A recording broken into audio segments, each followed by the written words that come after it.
Zvajqishe minute, 20 minuta reportazh nga Kosova, mikpritja, diaspora dhe dasmat madhështore. Mediumi zviceran 20 minuta ka kushtuar një reportazh Kosovës duke sjell në vëmendje rikthimin veror të diasporës, traditat familjare, gastronominë, mikpritjen dhe sezonin e dasmave.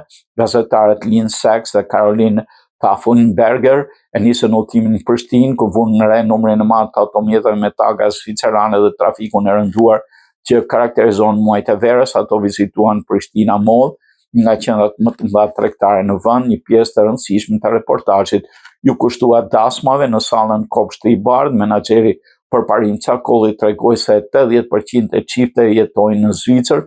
Një dasmë me rreth 300 të ftuar kushton të paktën 15.000 euro pa përfshirë muzikën, ndërsa ceremonitë më luksoze arrin deri në 40.000 euro. Në Prizren, gazetarët vizituan familjen e Mirelës dhe Ilhanit, emigrante nga St. Gallen, të cilët të thënë çdo verë që fëmijët të njohin rrënjët të ruajnë lidhjet familjare. Ato shijuan qebapët, vizituan shatërvanin dhe u njohën me traditat vendase. Kulmi i udhëtimit ishte dasma e Arianës dhe Sunait, të lindur në Zvicër, përpara mbi 420 të ftuarve. Çifti shkëmbeu betimet e para pranë Prishtinës në një ceremoni madhështore që gazetarët e cilësuan si përvojën më mbretërese në Kosovë.